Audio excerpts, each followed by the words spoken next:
Olá! Hoje a gente vai fundo numa questão. Por que as ferramentas de inteligência artificial que são tão impressionantes acabam tropeçando feio em tarefas mais complexas?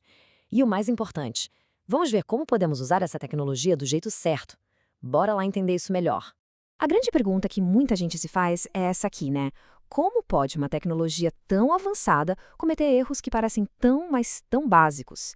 É uma frustração super comum e hoje a gente vai entender direitinho os motivos por trás disso. Para guiar nossa conversa, a gente vai seguir este caminho. Primeiro, vamos falar sobre o paradoxo da IA. Depois, como ela pensa. Em seguida, vamos analisar a anatomia dos erros. Aí entra o fator humano. E, por fim, a estratégia do copiloto, para conseguir resultados muito melhores. Então, vamos começar pelo começo. O paradoxo da IA. É aqui que a gente vê a surpreendente inconsistência do que ela consegue ou não fazer. E o paradoxo é exatamente este.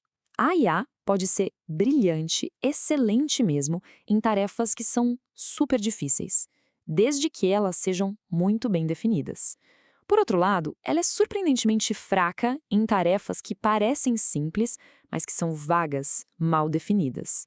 Guardem bem essa ideia, porque ela é a chave de tudo. Agora vamos para o segundo ponto, para entender o porquê disso. Vamos mergulhar em como a IA pensa. E a grande diferença está entre prever uma coisa e entender de verdade. Olha que interessante essa comparação.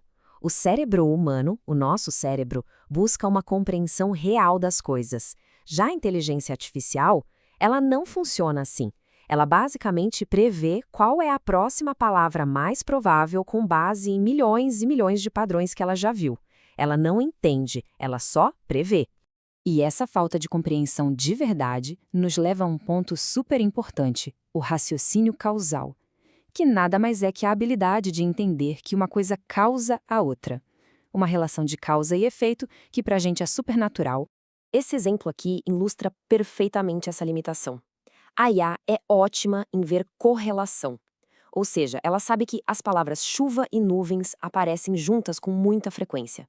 Mas o que falta para ela é a causalidade.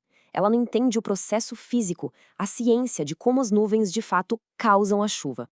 Agora que a gente já tem essa base, podemos ir para a terceira parte e olhar de perto a anatomia dos erros, dissecando os principais pontos onde a IA costuma falhar. Um dos maiores problemas em tarefas longas é o que chamamos de efeito cascata. Pensa num cálculo matemático enorme. Um errinho bobo lá no começo não fica para trás. Pelo contrário, ele vai sendo carregado, se propagando em cada etapa, e no final, compromete o resultado inteiro. Outro ponto de falha bem famoso é a tal da alucinação. Sabe o que é isso? É quando o modelo de IA cria uma informação que soa super bem, parece totalmente confiável, mas na verdade é falsa ou simplesmente não faz o menor sentido. E na prática, essas alucinações aparecem de várias formas. A IA pode inventar fatos, citar estudos ou livros que não existem, apresentar números errados ou até dar explicações com uma confiança enorme, mas que estão completamente equivocadas. E tem também uma limitação mais técnica.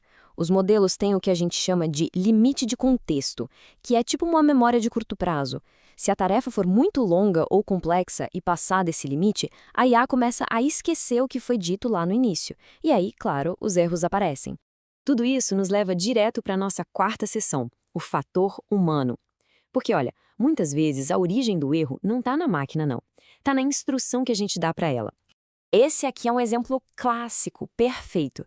Pedir para uma IA fazer algo profissional, isso é um convite para o desastre. Profissional como? Para que público? Com qual tom de voz?